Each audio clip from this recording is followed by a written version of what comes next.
Hey, Coach. I want to ask you about that terrible person you're coaching against on the other sideline.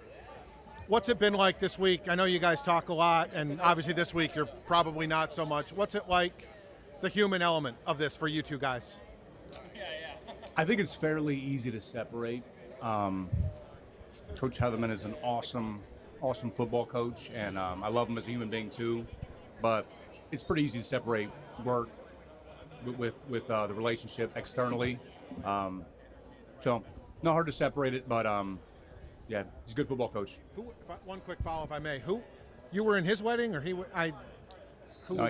got married the summer of 21, and I was in his wedding. He got married to Julie. I got to be in his wedding and close friend. Thank you. Bryant, Coach Cignetti talks all the time about process. Here we are in this week leading into a national championship game. How much of that is just rung true all week in regards to getting work done and just being sort of focused on the moment still? I can't hear some of that. Process orient, is that what you said? Yes, I'm sorry. Yeah, it's just so process oriented. Now here we are in a national championship week. You know, what's this week been like, and have you all been sort of staying true to that process for this game? Yeah, absolutely. It's the same. It's the exact same thing. I think that's what makes Coach Cignetti's system unique, makes what we do unique. Is this is another football game. You know, granted, there's some media obligations. There's a couple of change-ups to the normal routine, but at the end of the day, process-oriented people, process-oriented football teams stick to that process. That's what's brought them success. So that's what should continue to bring us success. So we're sticking to what we do, and the schedule's been about the same. Coach, when you kind of reflect on your journey, if you're able to, how much do you kind of think back of where you were, 8, 9 years ago, and then here you are, defensive coordinator of a potential national championship team? Yeah, I don't think about that much at all outside of these moments where somebody brings it up and then I get a chance to maybe tell my story a little bit. There are moments in there where maybe I get some feedback on what you guys hear from me, whether it be from somebody that's maybe going through the same struggle, and that's meaningful to me. I'd love to be able to help and give advice as much as I possibly can, but I'm a defensive coordinator at IU and I got a lot of work to do, so I focus on that.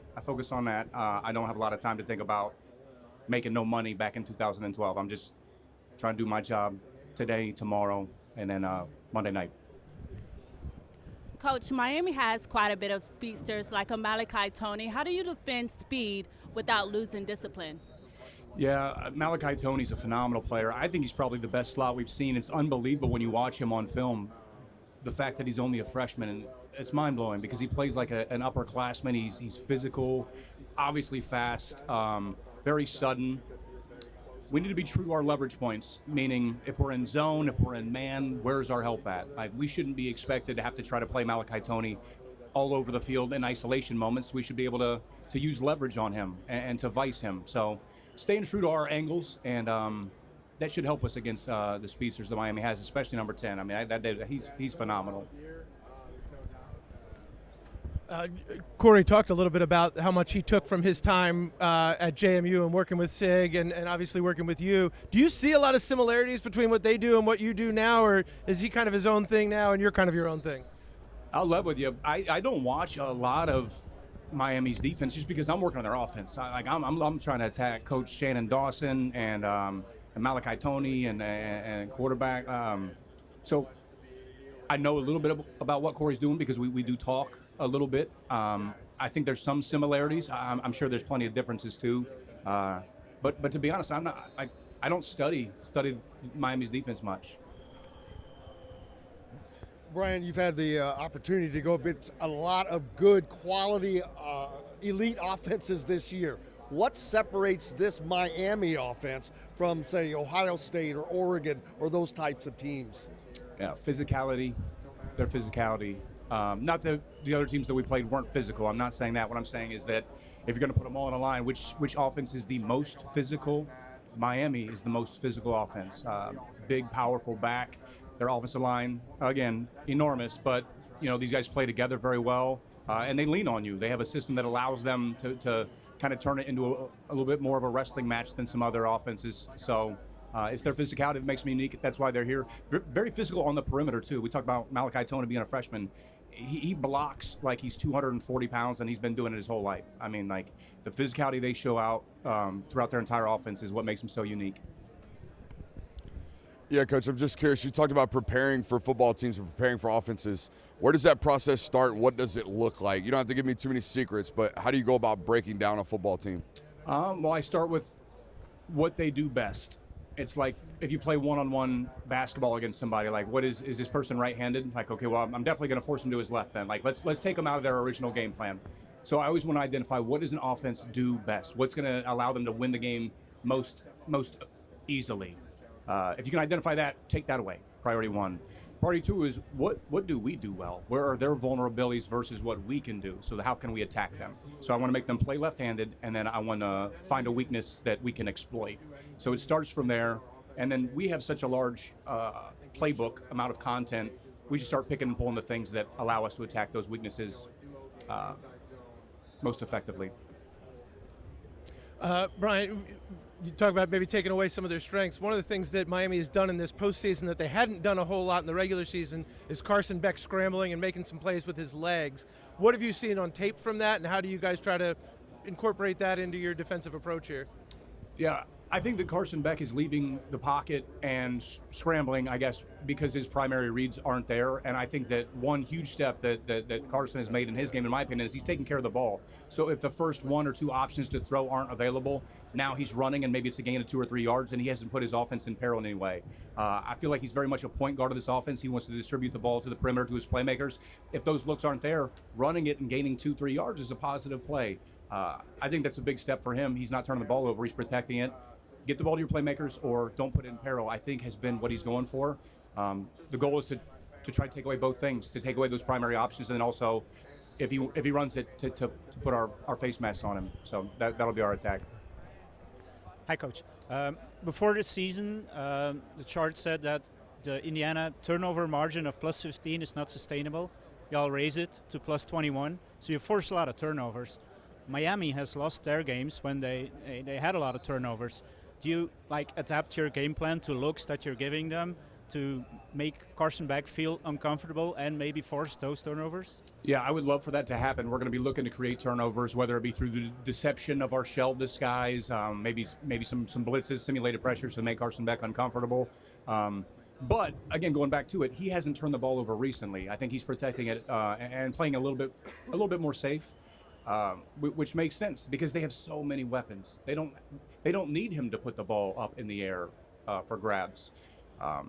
So yeah, I mean, we're definitely going to try to turn the ball over as we always do. But credit to our offense. One of the reasons that we're plus 21 is because our offense doesn't turn the ball over. I mean, we could have 3 turnovers every game, but if our offense is also turning it over, we're right back to square one, right? So credit to our offense taking care of the ball. It's our job to attack and take it away. We plan on doing that. Yeah, Brian. Sorry for my voice, but your defense, you guys have been elite all year. Some people do it for a month or stretch. Why do you think it's been season-long dominant, season-long elite play? I can't hear it. I'm sorry, I can't. Oh. Sorry, my voice is shot. Your defense, it's been elite all year. Some people do it for a game, a month, whatever. Why have you guys been able to put together the whole season of this level of defense? I think it's because we break it down one game at a time. We're not trying to be great for the whole season. That's not the goal. The goal is to be great for one game, right? And then put that game to bed. I think we do a healthy job as a staff of identifying miscues, trying to clean those up. That way, as you do go into the next game, again, just a one-game season, you've corrected some of those issues that might be attacked again. So rinse and repeat, right? Correct the mistakes, correct the issues, and then attack 1 week at a time. So obviously you can extrapolate that, look back on it and say, well, you've been great for 15 games now, but all we see is what have we done most recently? We had a lot of errors in this most recent game, especially in the second half against Oregon. I didn't like the second drive of the game after D'Lo got the pick six. I mean, I think it was a 12 or 14 play drive, 75 yards. Big errors in there. We got to clean those up. If we do, then maybe we could be successful one more week. Yeah, absolutely. Coach, Miami, a lot of tight splits up front with their offensive line. How does that affect you, especially with the movement that you guys do up front? Yeah, it's a great question. They do a really nice job, and it really plays into their skill set. They're big, cut down on those splits, take away our ability to kind of fracture and create angles on some of their run frames. I don't 100% know how that's going to look against what we do, but we have a plan for it, and we plan to exploit, because anytime you try to take something away, you open something else up. So maybe the tighter you get opens something else up that we can look to attack. But there's no doubt about it, with the size that they have, with the strength that they have, and their ability to kind of just make every single play a wrestling match. It should be a unique matchup in the trenches there. Yeah, good question. Coach, I wanted to ask about Jamari Sharp and his improvement over the last 2 years. What's led to his improvement and becoming an elite corner in these last few games? Yeah, I think he's got a fantastic corners coach. Rod Ojong is an elite corners coach, and D'Angelo Pons will second that. So he's improving his technique. He's improving his pre-snap indicator, which leads to faster reaction times.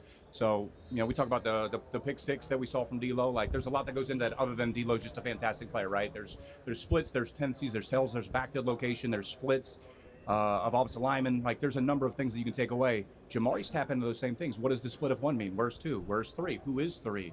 Like, what can you glean from an offense before that ball is snapped? That's football IQ. So I think Jamari's tapping into that. His technique, like I mentioned, his physicality has improved, which is going to need to show up in this game.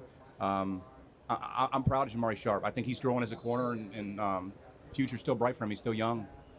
And I want to ask about, too, what is his relationship like with D'Angelo on and off the field? Yeah, I can't say it's not like Jamari, D'Lo, and B. Haines hanging out together. They seem like they have a great relationship. I think a lot of these guys, to be honest with you, are really close. I think it's one of the things that makes us a good defense, a good team. These guys are brothers. They play hard for each other. They believe in each other. I think D'Lo gives other people around him confidence the same way I think Aiden Fisher does. I think sign of good leadership is what impact, how much better can you make the people that are playing around you? Do you make your teammates a better football player? I think the answer for D'Lo in his relationship and how he affects Jamari, he makes him a better football player. Yeah. Thanks, Coach. No doubt. Coach, I know you and Corey are very tight, right? Hetherman, best men in each other's wedding. You just tell me a little bit the root of that friendship and kind of, this is pretty small world surreal, right? I know football coaches cross paths a lot, but this is at a rather large stage. What's that like to go against your buddy? Yeah, it's a unique situation. I was in Corey's wedding a couple years back. I think it was in 2021. He's a good friend. He and I have stayed close. I respect him as a football coach. When he got hired by Coach Cignetti at James Madison, I was kind of hoping that I would get a chance to run the defense at James Madison. And I wasn't. I got the co-defensive coordinator title, only brought Corey in, and I wasn't sure how that was going to go because I felt like I was maybe ready. I felt that way, but maybe I wasn't. I thought I learned a lot from Corey, and what I love so much about Corey, and this is what makes him such a good coach, is he wanted to collaborate. He came in with a great scheme. Hey, here's my main stuff. Like, puts on the board. We're looking at it. We're watching the film, watching crazy amounts of cut-ups because he's a football junkie like the rest of us. And, we had a good staff, and we kind of bounced some ideas. We were doing some things similar, some things differently. He was open to new ideas. He's a collaborator, He didn't slam the scheme in our face, say, this is what we're doing. It was all of us, me, Ajax, Ryan Smith, Matt Burkett, Corey Hetherman. We're working together to try to make the best defense that we could. That's the sign of a good defensive coordinator. And from day one, I've known that Corey's a good man, a good human being, damn good football coach, good friend. Absolutely. Yeah, Coach, you guys are obviously known for a lot of chaos, a lot of twists and stunts and wraps and whatnot. I'm more curious how you do so while maintaining gap integrity, because there's still 6 gaps to fill, and we got to make sure we got a guy for each and not 2 and 1. How are you guys not allowing explosives while still seeking havoc? Yeah, try not to get too deep into the weeds schematically, but a lot of that falls on the second and third levels of the defense. If you're a stunt, twist, gamey operation up front, like we tend to be, a lot of the coaching of gap replacement falls on the guys at the second and third levels. Because to your point, there are, depending on box count, a number of extra gaps. Flowing and falling back to proper gaps is what makes the whole thing work. If you're going to be a one-gap linebacker operation, you can't do many twists and stunts in games. You better keep your defensive linemen in their gaps so everybody can just fit their gaps. So the teaching, the eyes, the training, the gap replacement theories that we use at the second and third levels allows us to junk up the front. When you talk about kind of junking up the front, against a gap scheme team, I know that means one thing, but against a team like Miami, it's going to give you a lot of zone, a lot of man-blocking duo type stuff. How does that kind of change what you guys do, if at all? Yeah, I mean, it kind of goes back to your first question. I'm curious how that's going to play out, because how do they handle some of the twists? Some of our twists are devastatingly good against duo and downhill frames. Some of them not as much. So, they still have to block our stunts now too. Like how are they blocking some of what we do? And if a certain stunt isn't hitting, what that tells me is that a different one will. So, and to me, that's the game within the game, is after those first few drives, after quarter one, at halftime, like what changes need to be made? How can I call the defense more effectively? Because that stunt's not working, that game's not working, this blitz didn't hit. We've got plenty more. So if something isn't hitting the way we want, better change that scheme up, because something out there in our scheme is a banger. We got to find it. Thanks, Coach. Yeah. Hey, Coach, what are the keys to containing Malachi Tony? Malachi Tony? The keys to stopping him? This is a tough one. I would love to be able to stop number 10. Not all my calls are going to be able to do that. That being said, a number of my calls do highly account for where he's at and where he's located. We typically play a lot of zones. We play some man. We play some quarters. We play some Tampa 2. I think one way that we can potentially slow him down is to confuse him. If he's not 100% sure what coverage we're in, how does he know how to adjust his route accordingly? So I'm a big fan of deception. One, to a quarterback, but two, also to playmakers on the perimeter. If they don't know exactly what hole to sit in to find the soft spot of the zone, I think it plays to our favor. So I'd like to have great deception and keep number 10 maybe a little confused. All good? Good. It's definitely tough. Just so you know, to this mic, it doesn't pick up anything. It just for the transcriber. I can't even hear anything. Just for, like, the transcriber. Oh, okay.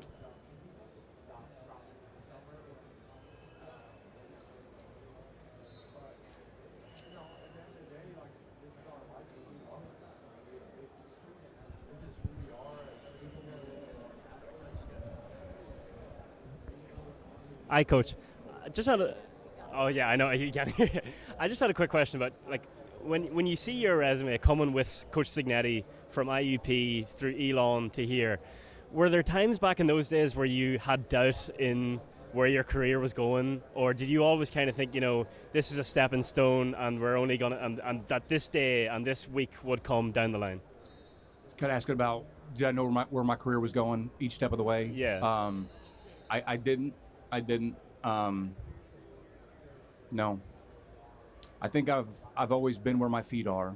I think I've always been thankful to do something that I love. My father, when he got out of the Air Force, was a factory worker, because that's what he had to do to provide for his family. And his message to me was, whatever you end up doing in life, just make sure that you love what you do. So even when I wasn't making money and I was falling on hard times, at least I got to wake up every morning and go do what I love, which is coach football, lead young men, develop them, make them work hard, make them work towards a common goal. So I think I just got lost in that along the way. It probably wasn't until last year I was able to look over my shoulder at what we had done, how far I had come, and I was proud of that. I was thankful for that. I lost my dad years ago, but I think that he would be proud of that too. He would be happy that I do what I love, and that he would say that I finally made it. Because I think there were some doubts at times with him if I was going to make it in his career. But as you're in it, as you're in the heat of the moment, I never really saw where it was going to go. If I worked really hard and was good at my job, maybe it would lead to something great, and thankfully it has. Yeah. Thanks, Coach. Best of luck. And then they're going to take Greg. You taking him now? He's probably the best blitzer. Yeah, no, for sure. Yeah. Road blitz as well too. Fish, every time I blitz Fish, he reads out. He's like, no, I saw a gap scheme. I had to scrape out of it. Great seeing you, man. Yeah, buddy. Yeah, I'll see you down there. Yeah. Hey, Brian. Paul with USA Today. Good to meet you. Good morning. I was wondering how much you relied on the guys you had taken with you from your defense at JMU to help with your install, and not as much with the install, maybe even more so helping you deliver the message, deliver what you guys were about, deliver expectations. Did you lean on them a lot to help you get these guys up to speed, maybe even before spring ball last season? I did. Yeah, it's hard to even calculate the importance of that, but I know that it was big, because it's one thing to sit in a room as maybe a kid that was at Indiana, and here comes a new coach, and yes, I saw they had success, but if it wasn't for the guys that actually came with us, the James Carpenter, Aiden Fisher, D'Angelo Pons, like how is the sausage really made? Like, how did these guys do that? How are they actually successful? If they didn't get to see that, this person sitting next to them go through that process, it wouldn't have had the same level of impact. So, I mean, so grateful for that group of guys, that initial group that came. Again, I go back to James Carpenter, Mikhail Kamara, Aiden Fisher was huge. I mean, he was the leader, even last year as a junior, unquestioned leader. And then obviously D'Angelo Pons. So not only did they get the messaging from us, but they saw it. They saw the day-by-day effort, energy to the ball, the accountability in every single thing that you do, the culture standpoint that Coach Cignetti puts on the guys. Like, they saw how it operates in real time. I mean, there's no better way to grow a team quickly than that right there. A couple of the guys, the holdover guys who you didn't bring with you, they said that it was about the Nebraska and Washington 2-game run last season where they were able to combine messaging with results, and it led to, in their mind, like we get it now, and not just we get it, this is going to be something big. Does that at all match up with the timeline you might have in your head, that it took until on-field results to maybe get to the point where it was 105 guys in unison? Yeah, those were big games last year. I mean, I remember that stretch. And I guess maybe even I thought to myself after that 2-game stretch, like, oh, like maybe we can go win this thing. Like that moment hit for me. But honestly, maybe even games 1 and 2 for me, like seeing it, because I had to prove it to myself too. Keep in mind, I had not been a Big Ten defensive coordinator. I felt like I knew how to be a successful coordinator. I had done that at JMU for 2 years, but like, can I do this stuff with a new group of guys in the Big Ten? But so we played FIU in the opener, and I remember the first couple series, like it looked like I wanted it to look. It's TFLs, it's fast, it's aggressive. I felt like right there was a step forward in what I wanted Indiana's defense to look like. I think we've taken that further and further as we've gone, but I thought early on it looked different to me. We weren't kicking a field goal to tie Akron to run into overtime. You know, we started smashing people, and that was what we wanted as a staff. So we got to smashing people pretty early. Right. Thanks for sharing that. Yeah, thank you. Yeah, Bryant, how's it going? With you and Corey, why did it click so well? Because you didn't know him before you got together when he came from Maine, did you? No, I did not know him until we met for his interview when he came and spoke with Coach Cignetti, and he got offered the job on the spot. The reason it came so easy, one, is because I had already respected what he did.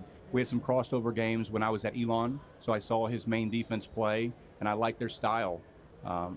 Again, there's some similarities between him and I. He has a D-line background. I have a D-line background, so his defensive line was fast and physical and violent and vertically charged. I liked his style. I liked his system. And then it was early on when we started working together, he was a collaborator. His ego wasn't so big that he didn't want to take in other ideas. He didn't slam the main playbook in our face when we all got to JMU and said, we're going to do it like this. This is the letter of the law. We had guys. He had a corners coach coming with him from Maine. Myself and Coach Ryan Smith, the safeties coach, came from Elon. We brought Ajax in from Mississippi State at the time. So we had, a unique cluster of people. We all had ideas and ways of doing things. He was open to all of it. So to me, what that showed is he's a good boss. He's a good coordinator. He can take in different ideas and be a great collaborator. And then other than that, he's similar to me. He's competitive, talks junk, he's confident. So it meshed well very quickly. And you mentioned kind of collaboration. Matt Burkett talked about how you maintain that. Like, how important has that been for you? And you mentioned learning that from Corey and seeing that in action. How has that helped your success and develop as a defensive coordinator? I think it's been big for me. I took that trait in large part from him, but also Coach Cignetti too. Coach Cignetti's another one. Like, Coach Cignetti's smart, and he recognizes a good idea when he hears one. It's not, no, we're going to do it my way, even though clearly that's a good idea. He's open to suggestions, and so I learned the power of collaborating from Corey, and I think it's been big to my career. I also think it helps me with my staff, because who wants to work for the guy that's not going to listen to any ideas that they have, right? So we're all a part of this. We're all doing it together. It's not my defense. It's our defense, and I definitely learned that from Corey. I think he does a great job with that. I'm sure he still does here at Miami. Coach, Miami has Malachi Tony. He could catch the ball, run the ball. He's thrown the ball 7 times. How do you prepare for that as a defense to keep everybody disciplined to know that he could do anything at any time? Yeah, one of his best skill sets is the one that you didn't mention. He can block. This dude can block his tail off and holds a lot too. But hey, he's just competing. He's a great football player. How do we prepare for that? The same way we prepare for any great football player: Jeremiah Smith, Carnell Tate, Malachi Tony. I mean, these guys are elite. We're not trying to take him completely out of the game, but we have to account for him. Where is he at? Where is he located? Where's he motioning to? Why is he motioning there? Know where he's at, and then within each call are nuances that can be adapted based off of what he's telling us. And that's what's so great about the scheme. If you know the scheme, the ins and outs of the scheme, then you know how it can be tailored to what you might get from this look. Then Devin Boykin at that rover position has really come on basically the second half of the season. How important is he in that position to your defense and him filling in for the guys who played there last year so well? Yeah, Devin's been coming on strong. He's always been playing at a high level, whether he's playing the rover position. And listen, we have a lot of sub packages too. So he plays, a rover or nickelback position in one package. Another time he might go up to the roof. He's playing free safety. Amari Farrell got hurt in the opening kickoff in our last game, and Devin Boykin was playing strong safety through the field, which is not something he has a lot of reps of. Speaks to his versatility, speaks to his football IQ. Competitive kid, played a lot of football.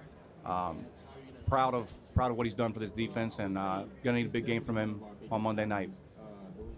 So I used to work for Channel 2 in Dayton and lived in Troy, Ohio, and they're in the same company. They want me to ask you about your roots in Piqua and what you learned there as a player in that program and how that helped mold you to be the coach you are today. Yeah, it's an open-ended one. I could talk for a while about that. Very thankful for my upbringing in Piqua. We moved there when I was fourth grade, maybe fifth grade. So most of my upbringing, I see myself as a Pickwad. Blue-collar town, tough area. Really big on football. We moved there because it was closer to my father's work. He was working at Honda up the road, so moving Piqua was a little bit closer for him to travel every day. They had a really good football team. Great football coach is still there, Bill Neese, who was a mentor of mine. Fell in love with football there. Grateful for all those moments. I think a lot of the success that I've had and kind of like when I look back and how I overcame this, and everybody's talking about how poor I was. It's not too crazy. I didn't grow up on third base. So hard work pays off. Piqua taught me that, and held true to that along the way. Coach Haines, I was talking to the Miami receiver coach earlier in the OC. They said they've never seen a zone coverage. They said they've never seen a zone coverage like your defense before. What is it about your zone that makes it so difficult for offenses to dissect? Which zone?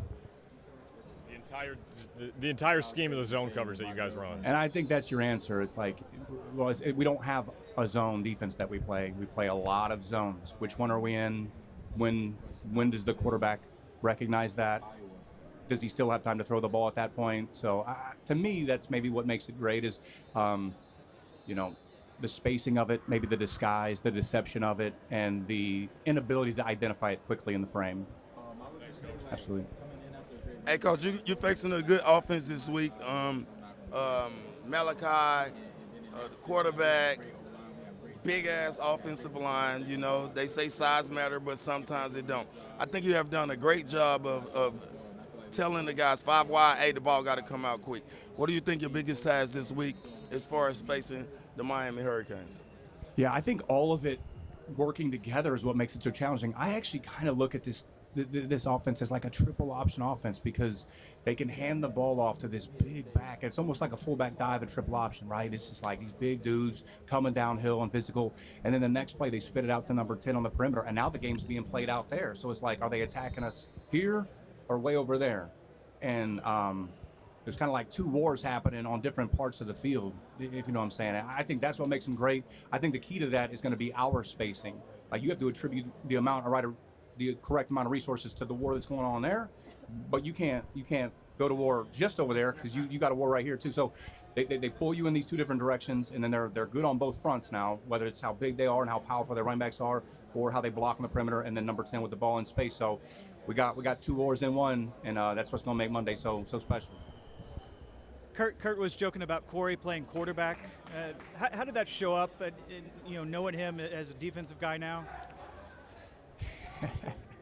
Corey's a smart football coach. I think that the quarterbacks, even in recruiting, I like recruiting quarterbacks at other positions because they have a different viewpoint of the game.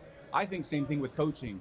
A coach that played quarterback probably has a great understanding of space and route development and coverages and rotations of safeties, setting protections. So I think his playing days, if you call them that, probably allowed him to be a little bit more of a holistic coach and do more than just defensive ends, which is what he was coaching defensive ends when he was coordinating at JMU. That being said, Corey's a horrible athlete now. There was no other position for him on a field other than just staying back there and spinning the thing. Hey, Coach, how would your defense be different if you didn't have number 5 on your side? How would our defense be different? Without D'Angelo Pons. Well, yeah.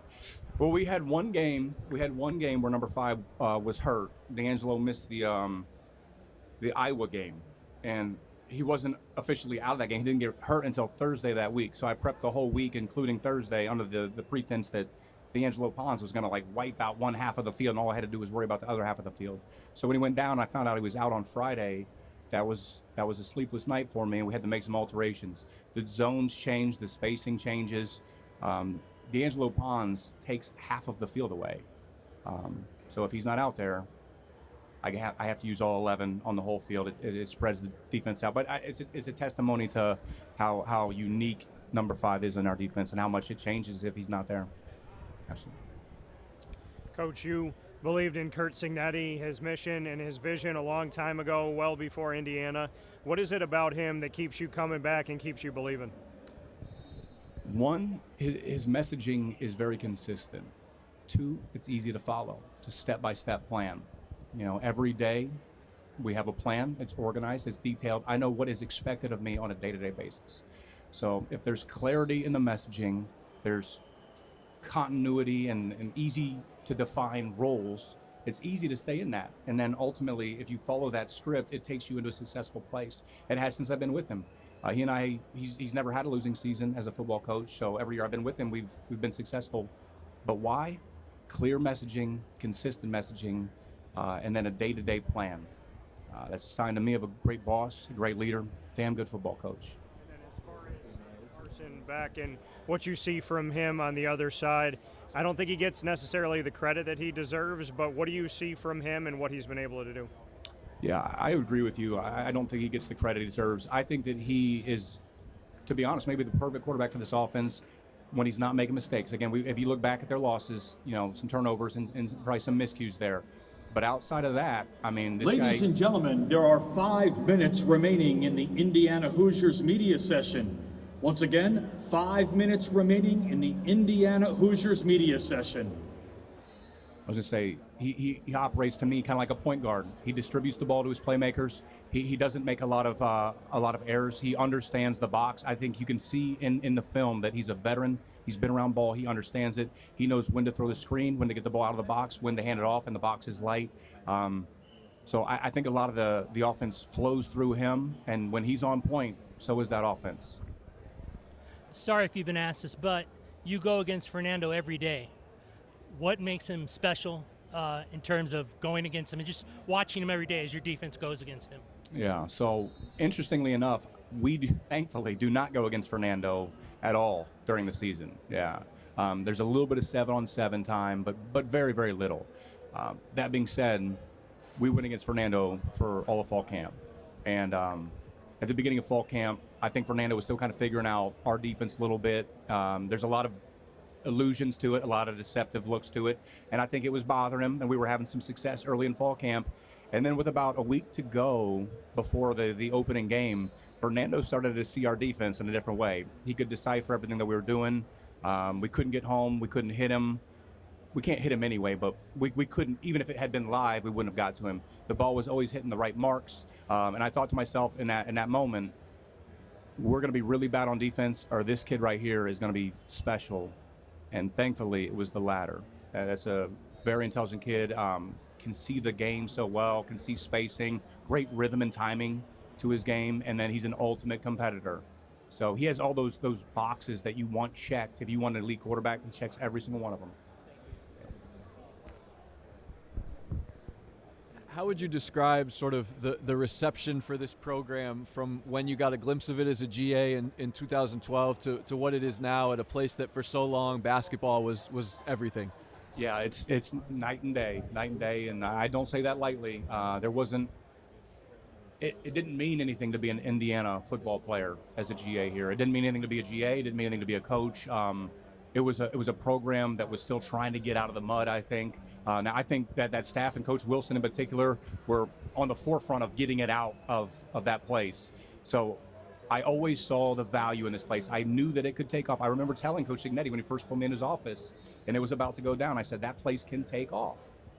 I truly believe that. To see that it actually did has been unbelievable. It's been unbelievable. Yeah, Brian, a lot, your players talk about at halftime, you go straight into adjustments and things like that. You're not like a flip over a table or fiery kind of speech. Like, it's all business, it's all process. How did you kind of come to that, and why do you think that's more valuable than it's not motivation, it's process oriented with you at all times? Yeah, I think that's probably just my style. If it was going to make us a better defense to go in and punch a hole in a dry erase, then maybe I would do it. I just don't think that's what makes defenses good. I don't think that's going to solve the issue of a bad first half, is to me to drop kick a trash can. I think what's more effective is what went wrong and why. Let's identify the issues. When I was a player, that's what I wanted. Confidence in my game came from a coach that had a plan, had solutions to flaws, not the ability to do damage to the locker room.